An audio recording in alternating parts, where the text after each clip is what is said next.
Rádio Câmara no ar.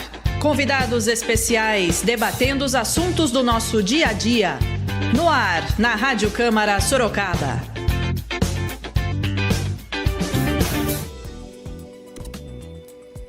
Olá, está começando mais um Rádio Câmara no ar, o programa que recebe aí convidados especiais que visitam a Câmara Municipal de Sorocaba para debater assuntos do nosso dia a dia, do nosso cotidiano.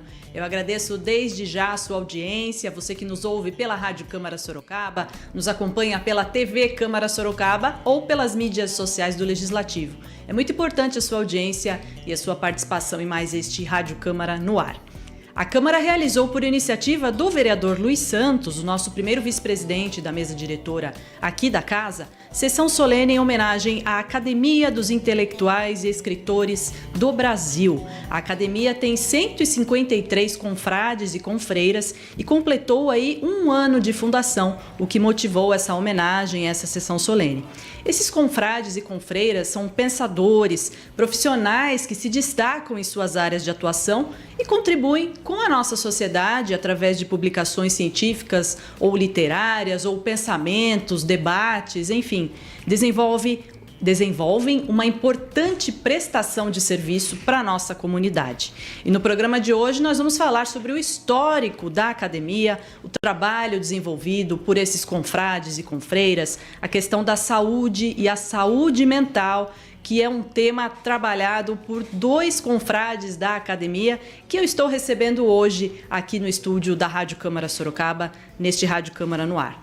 Meus convidados são o médico clínico geral, coordenador técnico da Rede de Saúde Pública de Sorocaba, o doutor Alexandre Ascencio, que aqui representa o presidente e fundador da Academia dos Intelectuais e Escritores do Brasil, AIEB, o doutor Nelson Malzoni, e recebo também o neuropsicanalista, especialista em neurociências, confrade da AIEB e também do Núcleo Acadêmico de Ciências, Letras e Artes da Itália e presidente da Academia Hispano-Brasileira de Ciências, Artes e Letras, doutor Renato Lisboa. Quero saudar os nossos convidados, muito obrigada pela presença e sejam bem-vindos à Rádio Câmara no ar. Doutor Alexandre, bem-vindo. Bom dia, Priscila. Bom dia ao nosso confrade, amigo, né, o Renato Lisboa. Fico muito agradecido de poder participar desse momento aqui que a gente pode conversar, trocar ideia, com certeza é muito importante. Estou à disposição aqui para conversar e é o que a gente puder estar componendo também essa mesa aqui hoje. Obrigada, doutor Renato. Seja muito bem-vindo. Obrigada. Obrigado, Priscila. Doutor Alexandre, é um prazer estar aqui, poder trocar um pouquinho de conhecimento com vocês daquilo que a gente faz, tanto no âmbito cultural das academias, como também no âmbito da saúde mental com socorrismo mental. Sim, com certeza. Temas que estão muito presentes aqui na programação da Rádio Câmara Sorocaba e que são de muita importância para toda a nossa comunidade, né? Mas vamos começar falando da sessão solene, aconteceu recentemente, né, aqui na Câmara Municipal. Como é que foi esse momento e falar um pouquinho também já do trabalho da academia? Quem começa? Foi muito bonito, foi um evento solene ali, né? Muita gente participando, né? Até os confrades e confreiras que estiveram ali, foi muito legal, né? Acredito que foi um evento bastante, né, mencionado aí, até por já estar completando um ano. Sim. Que já está em andamento essa academia, né? E também por toda a composição que ele vem agregando à nossa sociedade, né? Sim, inclusive nós temos algumas fotos, enquanto o doutor Alexandre e o doutor Renato vão comentando, o Marcos Rosa vai colocando aqui pra gente, para você que nos assiste pela TV ou pela mídia social, possa saber mais como foi. Plenário lotado, né? Muitos membros. E até no discurso do Dr. Nelson Malzoni, ele explicou, ó, na mesma hora da solene, estão acontecendo outros eventos pela cidade, né? Exatamente. Então é muito atuante mesmo, desde já a academia, com né, certeza. Doutor? E esse trabalho cultural é algo que envolve muito o ser humano em si. O ser humano, ele curte muita cultura, ele curte muito essa conexão de pessoas, esse trabalho de network. Então, a ideia da fundação da academia pelo professor e doutor Nelson Malzoni foi algo fantástico. Reuniu pessoas do Brasil inteiro. Eu mesmo vim de Minas Gerais para prestigiar a academia, tomar posse ontem também, estar participando desse momento solene nesse primeiro ano. E é fantástico a gente poder estar no meio de pessoas que nos ajudam a crescer, a evoluir. Em Minas Gerais, A gente tem um mantra de Guimarães Rosa que a gente fala, que é junto dos bons que a gente fica melhor. E dentro de uma academia, a gente está sempre junto de pessoas boas que nos ajudam a crescer e evoluir. Tá certo, você aí, ó, a gente está vendo algumas imagens, a solene presidida pelo vereador Pastor Luiz Santos, que é confrade também da academia, né? Tava com a vestimenta, né, adequada da academia, os nossos convidados aí, ó, a mesa de honra da solenidade, homenagens, né, votos de congratulações, que já passou aí as homenagens recebidas pelo... Aí é o momento cultural, né? Tivemos momentos culturais, que são características das sessões solenes aqui da Câmara de Sorocaba. Quem que teve música até em hebraico, né? Sim, foi muito bom. Né? Achei muito bonito. Muito emocionante. Legal. A Tereza Badini, nossa querida Tereza, que também é confreira da academia, é o Dr. Renato recebendo a homenagem. E é um momento para cada acadêmico que é muito emocionante, o reconhecimento de um trabalho. Às vezes o acadêmico ele leva uma vida desenvolvendo algo para a sociedade e ele não consegue ser reconhecido em vida, vai ser reconhecido em morte. E as academias não, elas resgatam justamente esse reconhecimento enquanto a pessoa tem vida, é muito legal. Qual a importância de se reunir, até o momento, 153 pessoas de diferentes partes do Brasil, de diferentes áreas de atuação? Qual a contribuição para a nossa sociedade? Olha, quando a gente reúne um grupo seleto de pessoas assim, que tem a veia cultural muito intrínseca, né, nas suas raízes, você pode ter certeza que vão se desenvolver projetos que vão, de certa maneira, impactar a sociedade. A academia está desenvolvendo agora a primeira antologia, que é um livro em que as pessoas estão escrevendo capítulos, trazendo histórias, trazendo contos, trazendo a arte em si, através da escrita, para poder, daqui a pouco, estar aí sendo compartilhado pelos leitores. Afinal de contas, o livro é algo, né, que compartilha conhecimento, aprendizado. Então, através dessas reuniões é que saem esses projetos que vão desenvolver esse tipo de resultado. Tá, quer completar? Que nos motiva que a gente cada vez mais faça algo diferente, né? Sim. É como o Nelson ontem estava comentando, né? Que essa academia de intelectuais, né, são os pensadores, que você possa contribuir com algo. Não necessariamente eu preciso ter algum livro escrito, mas que eu possa, de alguma forma, eu estou contribuindo, né, num chat, no Facebook, no Instagram, e muitos canais hoje, que a gente possa estar compartilhando alguma ideia, alguma parte de algum livro e assim por diante. Isso contribui bastante, né? E nos favorece para que a gente possa ir mais além, a criar um livro, né? Conversando aqui com o confrade Renato, né? Algumas histórias que eu já vivenciei. Aí ele me comenta, poxa, escreve um livro, né? Com certeza, é uma das vontades que eu tenho, né? De poder pôr no papel, escrever um livro e estar apresentando, com certeza. É interessante isso. Opa, legal, é verdade. Isso que o doutor Alexandre está trazendo é verdade, porque a mídia social já está inserida, é fato. As pessoas estão na internet, na tecnologia, mas não deixar... Por que não unir, né? Na verdade, a literatura, estimular as pessoas a lerem livros, tem publicações na internet, vamos juntar numa antologia, né? Como o senhor está falando, trazer essas experiências, e não ficar cada um na sua tela. A gente vê isso hoje em dia, não? Nas casas, nos restaurantes, nos ambientes, em todo lugar, cada um olhando para baixo para a sua tela. Vamos estimular, vamos pensar, olhar mais para cima, né? Levantar o pescoço e conversar, olhar com o outro, trocar informações e contribuir para a nossa sociedade. E entrando já no tema que nós vamos abordar aqui, a questão da saúde, o cidadão que se vê mergulhado, que vive mais aquele mundo virtual do que o mundo real, pode desenvolver sérios problemas de saúde mental, é isso? Vocês concordam? Com certeza, exatamente. E é o que nós estamos identificando, né? Eu, como gestor da rede, eu acompanho isso diariamente, né? Até antes de fazer medicina, eu cursei um pouco de psicologia, né? E na faculdade também cursei psiquiatria. Então, isso nos traz bastante bagagem, conhecimento do que nós estamos vivenciando hoje em nossa sociedade. Os nossos jovens hoje andam super acelerados, super ansiosos. Eles querem que as coisas aconteçam o mais rápido possível. Eles não conseguem ter tempo de esperar algo que está para acontecer. Então, isso é preocupante. Isso vai trazer grandes problemas para a saúde dele, para a vida dele também. O doutor Renato nos traz um tema que pode ser novo para muitas pessoas, é novo para mim, inclusive. Socorrista mental. Existe essa pessoa que atua como socorrista mental? Conta pra gente, doutor, por favor. Então, o socorrista mental ele se desenvolveu na pandemia. Na Europa, veio para o Brasil, o Hospital Alemão Oswaldo Cruz disponibilizou a formação para alguns terapeutas, fui convidado a participar, formei em socorrista mental e logo depois comecei a trabalhar nessa área, já que eu vinha desenvolvendo já um trabalho na área da neuropsicanálise e aí também acabei me tornando um instrutor do curso de socorrista mental. E o socorrista mental, eu falo que ele veio no momento certo para poder salvaguardar um limbo que existia entre a pessoa que está com um risco em relação à sua saúde mental e os profissionais. Porque o próprio doutor Alexandre sabe, os profissionais estão dentro dos hospitais, estão dentro dos consultórios, estão assoberbados de trabalho, os psicólogos também, então eles não estão nas ruas, nas sociedades, identificando pessoas que estão passando essa situação, eles são reativos a essa situação. O socorrista não. O socorrista é aquela pessoa que se capacita, ele adquire ali competências e habilidades de identificação para poder acolher essas pessoas e a partir desse acolhimento aí sim essa pessoa poder buscar a ajuda necessária diante daquela situação, daquele momento que ela está passando na vida. Tá, ele pode atuar de forma voluntária, ele tem que ter essa especialização, mas pode atuar de forma voluntária? Pode atuar de forma voluntária, pode atuar como um profissional. Várias organizações hoje têm contratado os nossos cursos para poder formar brigadistas de socorro mental dentro das organizações. Por quê?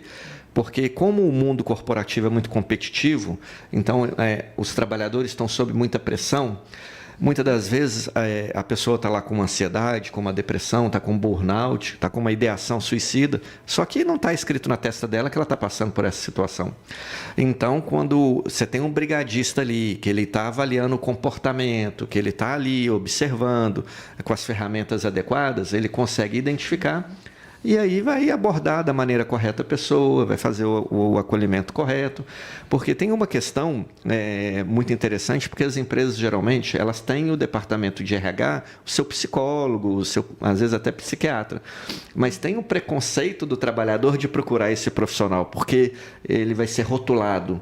E o socorrista não. O socorrista é um colega que está do lado, só que tem as habilidades, as competências, que vai poder ajudá-lo a quebrar esses estigmas e aí, de certa maneira, ajudar a conter o avanço daquele problema que poderia desencadear em outras coisas piores. Uhum. Temos muitos casos de assédio moral também, né, nas empresas, né? Assédio moral, assédio sexual.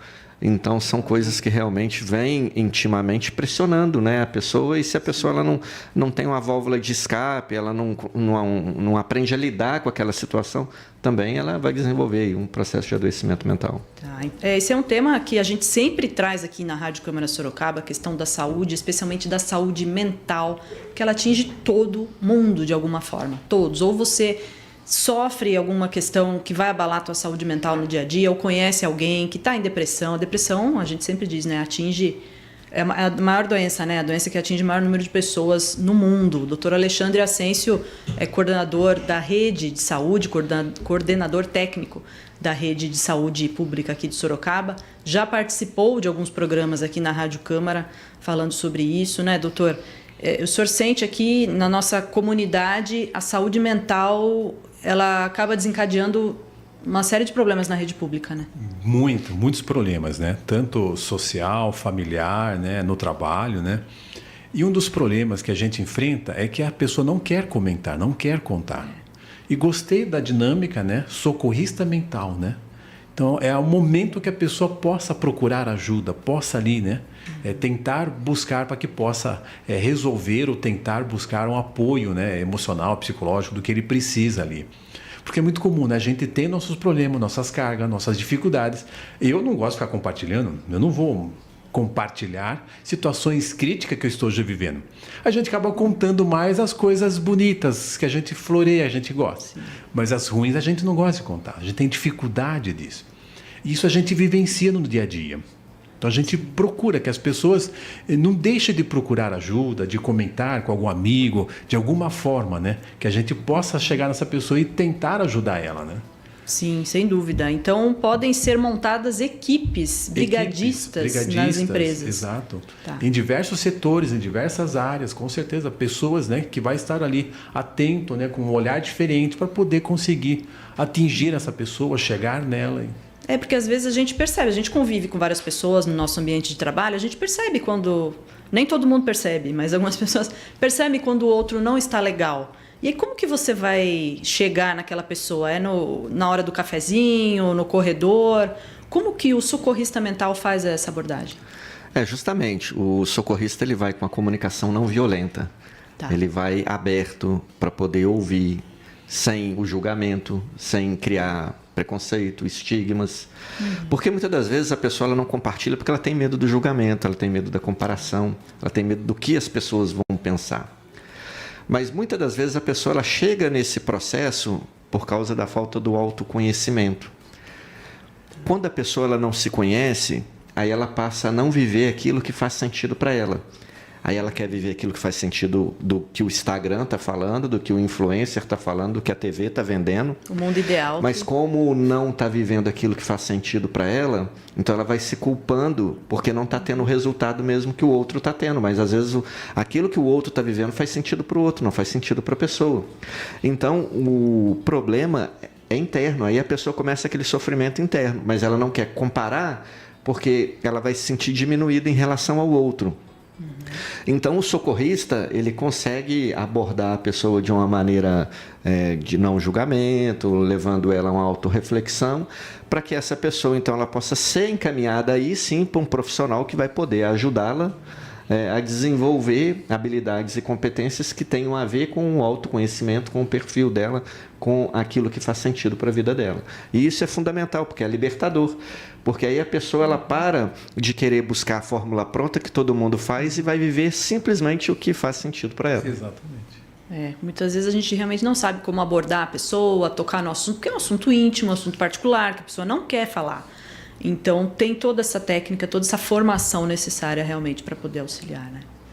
E tem algum perfil, assim, da pessoa, pelos estudos que o senhor desenvolve, o doutor Alexandre, pela vivência também, algum perfil da pessoa que necessita do socorrismo mental ou não dá para rotular, na verdade, né? Na realidade não dá para rotular, é aberto, né? Cada um tem um tipo de sofrimento, um tipo de pensamento, um tipo... Todas as idades, né, inclusive. Todas as idades. Agora, algo que preocupa muito são algumas profissões, médicos, enfermeiros, policiais, guardas municipais, é uma preocupação porque estão num ambiente de muita pressão, e também adolescentes que estão ali naquela transição da fase infantil para a fase adulta e que, como o Dr. Alexandre bem disse no início, querem as coisas para ontem e não sabem esperar. Então, eles acabam se pressionando em demasia. Então, são tipos de públicos que você tem que ter uma atenção um pouco maior. Mas é no âmbito geral. Não dá para você colocar numa fórmula pronta que é determinado tipo de pessoa. E o tratamento na rede pública, doutor Alexandre? Como é que é? Existe socorrista mental na rede pública? Como que é esse atendimento voltado à saúde mental? Então, seria interessante, né, que a gente tivesse, né, socorrista mental, né? Eu achei legal, né, essa parte, né, que a gente tem os pronto-socorro, né, os pronto-atendimentos, né? Mas esse socorrista mental, né, com certeza é algo que pode ser, né, de alguma forma, né, ser trabalhado, né, ser feito algum treinamento com alguns, né, das equipes, né, para poder de certa forma estar atento, um olhar diferenciado. Com certeza isso ajuda tanto a pessoa como outros também que vão estar ali agregados. Claro que nós temos o nosso fluxo, né, se alguém estiver passando por alguma crise, alguma situação difícil, né, tanto a porta de entrada nós que são as UBS, né, nós temos 33 UBS. E temos também o nosso pronto atendimento, de alguma forma, né, que pudesse estar ajudando, né, orientando essa pessoa, se acaso a pessoa está com ideação suicida, né, que procure ajuda. Não fique em casa, né, sofrendo ali, procure ajuda, conversar com alguém, que alguém possa direcionar ele, possa levar ele. Né? É uma frustração para nós quando a gente sabe que alguém se matou. O que faltou eu ter feito para que essa pessoa não fizesse isso? O que faltou para que... O que aconteceu, né? E ninguém conta para ninguém. Eu vou me matar hoje, estou preparado. Mas eu tive uma experiência de uma jovem, 32 anos. Ela passou com a enfermeira. Ela simplesmente chegou e falou que era uma troca de receita. Tá. E a enfermeira veio e falou, doutor, o senhor não quer já fazer a receita? Eu já entrego para ela. Como é só troca de receita? É rápido, já libera o paciente e pronto. Eu perguntei, o paciente já passou comigo? Não, doutor, nunca passou contigo. Então, por favor, pede para entrar. Rapidamente já viu o paciente, já conversamos. Olha, seria 5 minutos uma troca de receita, levou 30 minutos. Conversamos de tudo ali. E foi interessante que eu perguntei se ela estava bem, se ela precisava de alguma ajuda, né? Troquei a receita que ela precisava. E no final ela levanta e fala, doutor, hoje o senhor salvou a minha vida. Mas como assim? Hoje estava programado que eu ia me matar. E só por saber, eu já perdi a minha mãe por suicídio faz 6 meses, perdi a minha irmã faz 3 meses por suicídio. E hoje seria o meu último dia. Mas o senhor me consultou, o senhor fez a diferença na minha vida e eu não vou fazer isso. Imagina só. Gente, que relato. De algo que eu só fui trocar uma receita. Mas no final da abordagem ela acabou comentando que ela estava programando de se matar. Seria uma frustração dela ter ido, ter se matado, eu ficar sabendo que a receita era minha e de que eu perdi o paciente. Então, assim, a gente sempre pode ir um pouco a mais, a gente sempre pode dar uma atenção a mais para o paciente. Observar o comportamento. Quando eu fiz psiquiatria, um professor falou que a gente conhece o paciente só pelo andar, só pela fisionomia dele, só no tocar a porta, a gente já sabe qual que é a situação que ele está. Então, para você, a importância da observação nossa, um olhar clínico, né, mais atento, um cuidado a mais, a gente vai salvar muitas vidas. A comunicação não verbal, ela é 92% da comunicação. A gente está se comunicando o tempo inteiro pela expressividade, pelo caminhar, pelo gesticular. Só que a gente foca onde? Só na fala. Só que a fala é só 7%, 8% ali da comunicação, é muito pouco. Então, na formação em socorrista mental, a gente trabalha muito essa identificação. Porque a pessoa ela não tem que estar aberta só com a escuta ativa do ouvir. Ela tem que estar aberta com a escuta ativa do olhar. E por isso que o processo de identificação, sem a pessoa falar que ela está passando por uma situação de risco mental, ela é fundamental, porque acontece através dessa comunicação não verbal. Sem dúvida. Olha só, e a importância também do próprio profissional da saúde ter esse treinamento e ter o atendimento do socorrista mental também, né? O doutor Renato trouxe o dado que os médicos, os profissionais da saúde trabalham sob muita pressão, que é fato, e muitos não têm esse olhar que o doutor Alexandre teve, né? Simplesmente no dia a dia, no automático, e não percebe que a pessoa está precisando urgente daquela palavra, né? Com certeza. Então, a gente, né, lamentavelmente, não tem muitos psicólogos na rede pública, né? Mas esse treinamento para os profissionais seria interessante, né, doutor? Com certeza. De ter esse outro olhar, né? Exatamente. Para todos, né? Eu acho que é válido. Sim, com certeza. Fala mais pra gente, doutor, se eu tenho mais algum exemplo. O doutor Alexandre trouxe um exemplo aqui que me deixou boquiaberta e olha que diferença, né? O senhor fez diferença na vida. O senhor tem algum caso para trazer pra gente? Olha, as pessoas elas querem falar, elas querem ser ouvidas. O problema é que não tem o outro lado para poder receber essa informação. Tá. É interessante porque uma vez nós fizemos um projeto que chamava Tenda da Gratidão. E esse projeto a gente punha uma tenda na praça, punha cadeiras na tenda para as pessoas sentarem e conversar. E aí a gente colocava voluntários lá nas cadeiras para poder sentar e colocávamos livros para as pessoas trocarem, que era a gratidão, né? Eu dou um livro e pego outro livro. Então era bem interessante. O que foi o sucesso do evento, desse modelo de projeto, foi justamente o falar. As mulheres iam, sentavam e ficavam horas falando para aquelas pessoas que estavam ali simplesmente para ouvir. E muitas dessas situações houveram relatos assim, nossa, obrigada, estava precisando colocar isso para fora. Só que muitas das vezes o que acontece? As mulheres estão dentro de casa cuidando das suas casas, os maridos saem para trabalhar, ficam o dia inteiro fora na hora que chega. É aquela dinâmica muito rápida ali da noite, não tem, às vezes, a convivência, não tem esse ouvir. Então, as pessoas acabam gerando esse sofrimento. Então, dentro do processo do socorrismo mental, a gente ensina muito a parte da humanidade, humanizar o processo, de você enxergar do outro lado esse ser humano que tem as mesmas necessidades que você, que quer receber também aquilo que você quer também, de você se colocar ali no mesmo patamar. Então, isso é fundamental, trazendo sempre a percepção de que tudo acontece ali pelo pensamento, o processo de tomada de decisão, que vai gerar um comportamento, e aí o comportamento se avalia. Então, é nesse sentido. A questão da mulher, o senhor trouxe, não é verdade? Ela assume uma bagagem muito pesada, né? Cuida do marido, do filho, da casa, dos familiares, do pai, da mãe, idoso, da irmã, de todo mundo. E quem vai cuidar dela? Né? Então, ações como essa são fundamentais, né, para a mulher. Não, e mais ainda, né? A mulher que trabalha fora. Mais uma carga, exatamente. Onde ela tem uma carga de 8 horas e ele chega na casa e tem uma carga de mais 8 horas. Ela tem duplo vínculo. Imagina só a sobrecarga. Sim. Porque a gente chega em casa, a gente quer descansar, né? Levanta as pernas, né? Eu sou homem, já trabalhei, né? E a mulher não. Ela tem uma carga enorme de responsabilidade, de cobrança da família, dos filhos, atividade escolar, diversas ali que ela tem que estar dando conta ali. E por si só, ela quer dar conta da casa dela. Então, assim, eu valorizo muito as mulheres pelo empenho que elas fazem de elas conseguirem trabalhar fora e trabalhar dentro de casa. E a cabeça ali, já pensando no dia seguinte, o que vai ser, qual é a minha semana, Não, até, por exemplo, o que vamos comer hoje? O que vai ser o almoço hoje? Você fazer o almoço uma vez é uma coisa, né? O homem sempre gosta, eu faço almoço hoje, né? Agora, faça todos os dias. Haja criatividade. Haja criatividade. Ainda mais quando você tem vários componentes na casa, né? Eu não gosto disso, não gosto daquilo, né? E veja só, como essa mulher precisa de um suporte emocional, uma ajuda, um afeto ali, para você ver, né? A importância que é, né? Do empenho da mulher que ela realiza, né? Nós somos um ser emocional.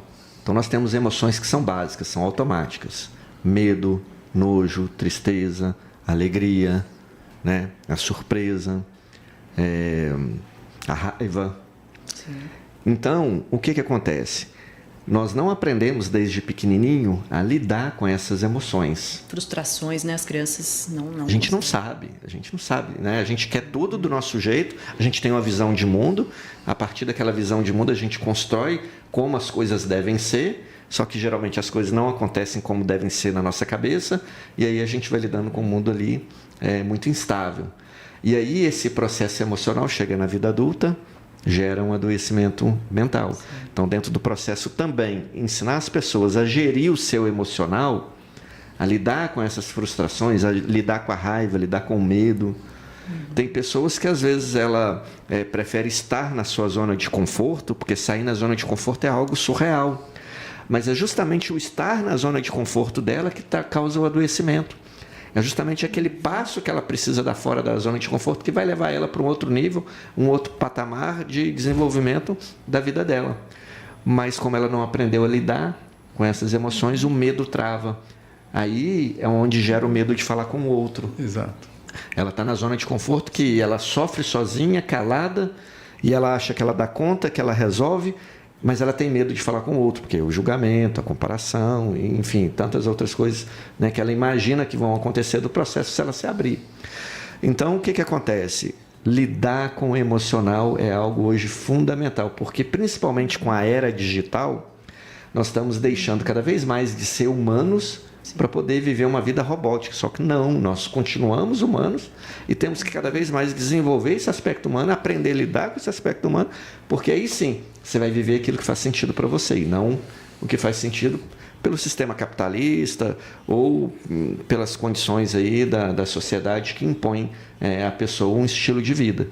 Mas tem coisa que não faz sentido. Por exemplo, hoje é muito comum as fotos instagramáveis, né? Então as pessoas fazem viagens, as pessoas programam eventos, finais de semana para poder ter a sua foto instagramável. E aí ela vai lá, tem a foto instagramável, publica, mas aí publicou, e aí? Ela se satisfez com aquilo ali? Mas... Sim. Tem curtidas e tal, mas fazer sentido para ela? Realmente era aquilo que ela esperava? Ou ela estava só replicando um modelo que foi passado para ela que tem que ser assim? Então, assim, ela muda todo um histórico da vida dela para poder atender uma coisa que às vezes não tem nem sentido para ela. Então é algo muito complicado. Então ensinar as pessoas a lidar com esse emocional é algo que é fundamental, que na formação também a gente acaba ensinando essa parte para os socorristas. Essa questão do Instagram que o doutor trouxe aqui, os jovens, adolescentes, até crianças, né, que já têm conta no Instagram, tem essa obsessão, né, por ter curtidas, e eu tenho tantos seguidores, eu consegui mais tantos seguidores. Esse não é o mundo real. Como que a gente fala? Aí vem o pai e a mãe explicar para a criança, passa por chato, né? Porque todo mundo tem, todo mundo está fazendo. Como explicar isso para o jovem, para a criança? Dá para atuar na escola? Como atingir o jovem, de certa forma, doutor? Na realidade, a gente precisa gerar uma nova mentalidade, mexer na mentalidade que está sendo construída, porque é um efeito manada. O que as redes sociais querem é isso mesmo, que todo mundo esteja lá, porque se todo mundo está lá, está consumindo lá, está comprando lá, está vendendo lá, então a rede está ganhando dinheiro. Esse é o ponto-chave da questão. Agora, a pessoa entender de ter limite para poder utilizar, de ter equilíbrio, viver aquilo que faz mais sentido para ela, aí é uma questão de construção de mentalidade, que tem que começar desde cedo. Tem que começar na escola, tem que começar com a orientação, com a conversa com os pais, né, com os adultos. Abrir mesmo um diálogo para que as crianças possam entender que tudo tem um limite, não é tudo do jeito que elas querem ou do jeito que elas veem. Então, por isso que, inclusive, você pegar um celular, dar para uma criança com menos de 10 anos, é algo muito complicado. Ou você vai ter que ter muito controle em relação àquele tempo de consumo dela, ou, às vezes, aquela criança ela vai gerar logo cedo uma dependência, um vício em relação àquilo ali, que pode ser um complicador ali no futuro. Então, essa mentalidade ela tem que ser trabalhada ao longo do tempo, e vem a questão cultural, né? Dentro do ambiente cultural, transformar isso aí. Viu, só para relatar, né? As minhas filhas, né, já estão mocinhas já, então elas estavam namorando, né? E o namorado vinha, almoçava com a gente, e era interessante porque em casa a gente não tem costume de almoçar com o celular. Ótimo. A gente vai almoçar, vai conversar, vai se olhar. Sim. E o namorado chegava, colocava o celular em cima da mesa e a todo tempo mexendo no celular. Aí eu falei, a gente não tem costume de ficar mexendo no celular, conversando. A gente está almoçando, está conversando entre a gente. Não tem sentido você ficar mexendo no celular. Ah, não, tá bom, vou guardar o celular. Ah, tá. Mas para você ver que às vezes faz inconscientemente, que está tão absorvido pela tecnologia, ele não sabe nem por que está com o celular na mão mexendo. Então, essa orientação é importante, resgatar um pouco, né, o que nós vivemos no passado, brincava na rua, interagia entre os amigos, né, corria, se machucava, que já não acontece mais, pelo contrário. As crianças hoje estão ficando obesas muito cedo. Sim. E isso gera um problema de saúde muito cedo para eles também. Então, temos que trabalhar grandemente em direção a isso, né? Para, de certa forma, orientar os pais, conversar com eles, tirando isso, para que, a largo prazo, a gente consiga, de alguma forma, né, trazer mais qualidade de vida para eles. Né? Uhum. A gente está aqui no Poder Legislativo, né? Os vereadores sempre trazem esse tema em discussão, mas na visão de vocês, assim, como que o Legislativo pode contribuir nessa questão? Bom, o Legislativo ele tem o poder de criar leis, né, no âmbito municipal. Então, leis que visem a orientar, né, seria interessante projetos relacionados a uma melhor educação, proibição da utilização de celulares em alguns lugares, como escolas, creches. Tem uma discussão até, desculpa cortar o doutor, nas escolas estaduais, né? Teve até uma discussão, não sei se foi para frente ou não, de proibição mesmo de celular nas escolas estaduais. Sim, então ir criando limites, dificultadores, né? É o que mais ou menos aconteceu com o cigarro, né? Não proibiu o cigarro, mas o cigarro ele não pode ser usado em alguns ambientes, em alguns lugares, né? Então, de certa maneira, isso vai criar uma cultura de que naquele ambiente a pessoa não usa, então ela vai voltar a ter o relacionamento humano. E o Legislativo também, por ser a casa do povo e estar muito próximo do povo, né, de ter esse momento de orientação, de aconselhamento, né, de divulgar campanhas mesmo que venham a incentivar a construção de uma nova mentalidade. O problema é que se a gente não fizer nada, cada vez mais a tecnologia vai tomar conta, cada vez mais o processo vai ser automatizado, robotizado, e os problemas vão ficar mais difíceis de serem resolvidos. A gente precisa resgatar o que é ser humano, né, doutor? Mas cabe também aos pais, né? O maior guardião dos filhos são os pais, né? Eles sim, dentro de casa, a boa relação, a conversa, né? Ali no dia a dia, né? Que às vezes a gente pode criar algumas leis aí, de certa forma, para tentar ajudar, mas eu acho que o mais forte é o nosso trabalho dentro de casa, com os filhos, como família, né? Resgatar isso é muito importante. Sim, com certeza. Então, começa tudo dentro de casa, viu? A gente tem que dar o exemplo, né? Nós somos espelho, né, dos dos filhos, enfim, né? Então, o exemplo começa em casa. Né? É a criação de hábitos, né? Se a gente cria hábitos saudáveis, aqueles hábitos saudáveis vão se tornar zonas de conforto e aí a pessoa vai fazer automaticamente. Agora, se não tem um hábito saudável, o que vai entrar no lugar? Um hábito que não é saudável. Exatamente. É verdade, tá certo. A gente vai caminhando já para o final do nosso bate-papo. Quero agradecer muito a presença do Dr. Renato Lisboa, do Dr. Alexandre Ascencio, falando um pouquinho sobre a Academia dos Intelectuais Escritores do Brasil e também a questão da saúde mental. O Dr. Renato, inclusive, é autor aí de best-sellers, apresenta um podcast que é o Café para Despertar, né? Pode deixar suas redes sociais, doutor, quem quiser conhecer mais sobre esse trabalho. Bom, entra lá no meu Instagram, @drrenatolisboa, você vai ter acesso a todas as informações, também no YouTube, Café para Despertar, aonde está publicado os meus podcasts.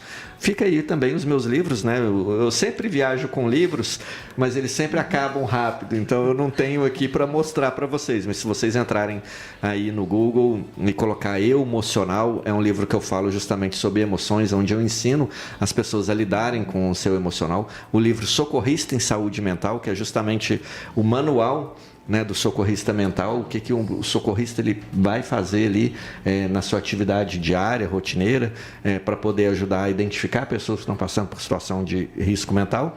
E o 3 segundos, escolhas que transformam a vida. Porque o processo de tomada de decisão ele é muito rápido. Né? Em 3 segundos ali você toma uma decisão se você vai para o automático ou se você vai tomar uma decisão mais consciente. O nosso corpo, inclusive, o Daniel Kahneman, né, trouxe aí o Sistema 1, Sistema 2, justamente demonstrando como que nós tomamos as nossas decisões. Então, eu mastigo esse processo em 3 segundos para que as pessoas possam aprender a tomar melhores decisões, para que elas não se desenvolvam tanto para que elas não se desenvolvam tanto no automatismo. Certo. Porque se a gente vai criando zonas de conforto, o nosso corpo quer levar a gente o tempo inteiro no automatismo. Sim. O tempo inteiro repetir as coisas. E na inércia, né? E aí, o que a gente precisa fazer? Tem coisas que a gente tem que ser consciente. Tem coisas que tem que ser mais você fazer porque tem sentido para você, ainda que não seja sua zona de conforto.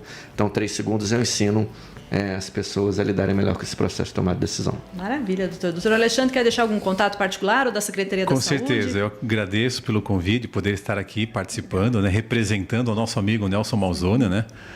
Aqueles que queiram se afiliar, com certeza, está aberto também, né, a AIB, para que possa entrar em contato. Ver como é que funciona e com certeza vai ter muito agrego ali muita agregação ali para poder estar contribuindo. Agradeço pela participação, agradeço a Priscila por estar aqui junto, né? Me coloco à disposição como Secretaria de Saúde também, do que for necessário. Pode me convocar, pode me chamar, estou à disposição também.